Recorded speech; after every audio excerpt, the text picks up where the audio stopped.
নমস্কার বন্ধুরা, রসনায় বাঙালিয়ানায় আপনাদের সবাইকে স্বাগত। আজকের রেসিপি হলো কাতলা মাছের ঝাল। এই রেসিপিটি আমি কম মশলায় কি করে বানিয়েছি তাই আপনাদের দেখাবো। চলুন তাহলে আমি আপনাদের দেখাই। প্রথমে এখানে আমি 5 পিস কাতলা মাছের পিস নিয়েছি। এর মধ্যে নুন হলুদ মাখিয়ে নিচ্ছি।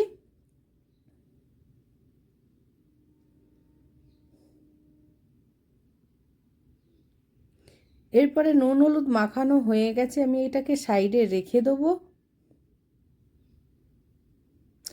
এখানে আমি একটা মিক্সার জার নিয়েছি। এর মধ্যে দুটো পেঁয়াজ, আদা, শুকনো লঙ্কা, জিরে 1 চামচ নিয়েছি। শুকনো লঙ্কা আপনারা যেরকম খাবেন সেরকম নেবেন ঝাল। এরপর আমি জল দিয়ে এটাকে পিষিয়ে নিলাম। এরপরে আমি এখানে 4টে আলু নিয়েছি। এবার 4টে আলুকে 2 টুকরো করে কেটে নেব। মাঝখান দিয়ে চিড়ে 2 টুকরো করে কাটবো।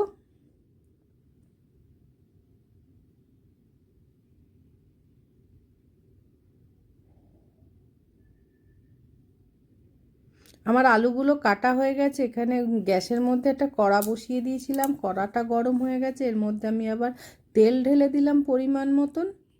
তেলটা এবারে গরম হতে দিয়েছি।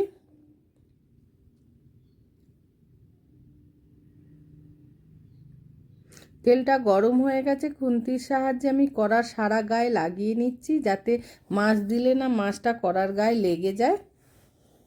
এরপরে মাছগুলো আস্তে আস্তে আমি তেলের মধ্যে দিয়ে দিচ্ছি।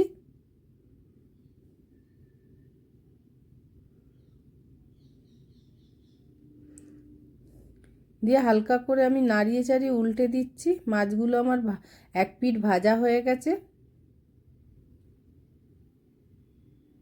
মাছগুলো আপনারা বেশি কড়া করে ভাজবেন না।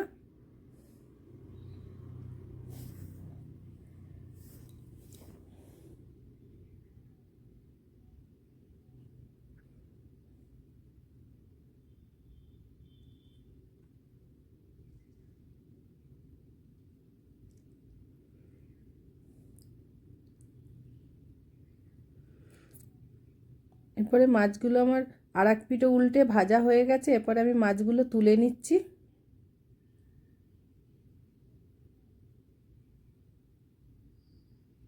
আবারও 2 পিস মাছ ছিল, ওইগুলো এইভাবেই তেলের মধ্যে দিয়ে দিচ্ছি।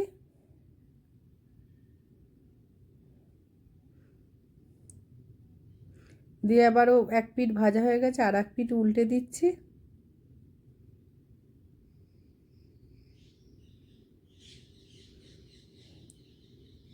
দিয়ে মাছগুলো ভাজা হয়ে গেছে। এবার আমি মাছগুলো তুলে নিয়ে ওই তেলের মধ্যে টুকরো করা আলুগুলো আমি ভেজে নিচ্ছি।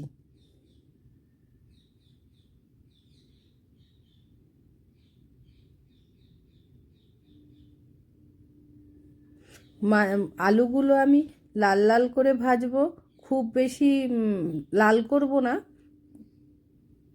নেড়ে চেড়ে ভেজে নিতে হবে।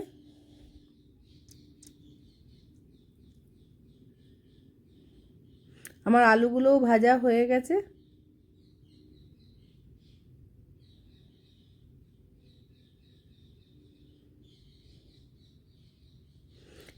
এরপর আমি এর মধ্যে শুকনো লঙ্কা, তেজপাতা ফোড়ন দিয়েছি, সঙ্গে দেবো গরম মশলা ফোড়ন, দারচিনি, এলাচ, লবঙ্গ দিয়ে ভালো করে একটু নেড়ে চেড়ে এবার মশলাটা দিয়ে দিচ্ছি। দিয়ে এবার ভালো করে কষিয়ে নেবো এইটাকে। মশলাটা যত কষাবেন তত তরকারির স্বাদ হবে। মশলাটার ভেতরে যে জলটা ছিল সেই জলটা যেন শুকিয়ে যায়, এইরকমভাবেই কষাতে হবে। এরপরে আমি এখানে 2টো টমেটো দিয়ে দিয়েছি। টমেটো দিয়ে আবারও আমি নাড়তে থাকবো। এরপরে কড়াইশুঁটি দিয়ে দিলাম টমেটোর সাথে সাথেই, ভালো করে কষাতে থাকবো। এরপর স্বাদ মতো নুন দিয়ে দিলাম।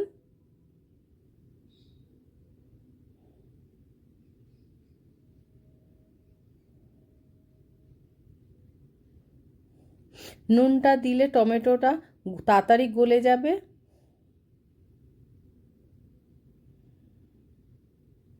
এবারে 1 চামচ হলুদ দিয়ে দিলাম।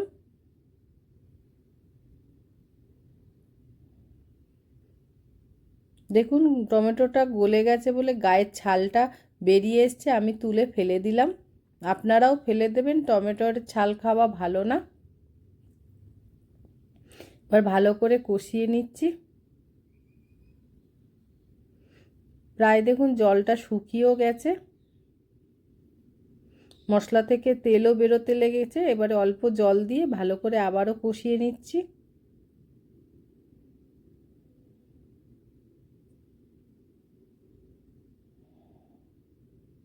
এরপর পরিমাণ মতন জল দিয়ে দেবো, দিয়ে ভালো করে নেড়ে চেড়ে এর মধ্যে এবারে আলুগুলো দিয়ে দেবো।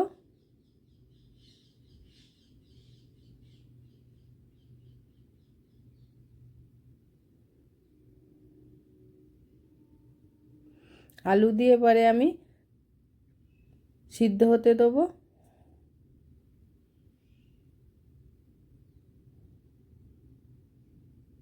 এখানে আপনারা ঢাকনা চাপা দিতে পারেন, আমি এখানে ঢাকনা চাপা দিয়েছি 10 মিনিটের জন্য। দেখুন আমার তরকারিটা ফুটেও গেছে ঢাকনা চাপা দেওয়াতে।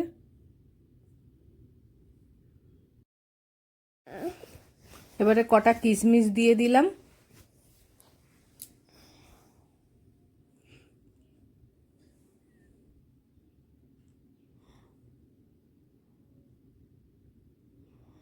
দিয়ে এবারে মাছগুলো দিয়ে দিচ্ছি একটা করে। মাছগুলো দিয়ে কিছুক্ষণ আমি ফুটিয়ে নেব।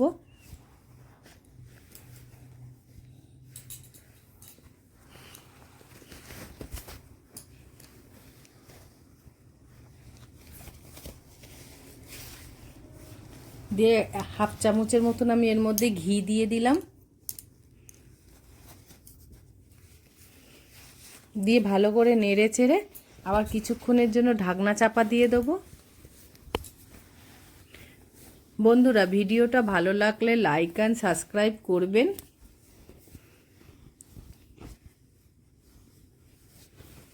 এবার ঢাকনাটা সরিয়ে দেখুন আমি গ্যাসটাও নিভিয়ে দিয়েছিলাম। আমার মাছের ঝালটা হয়ে গেছে। এরপরে আমি পরিবেশন করে নিচ্ছি।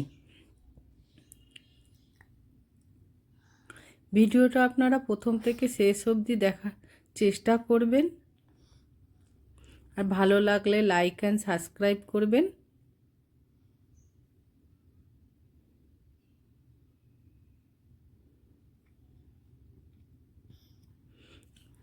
ধন্যবাদ।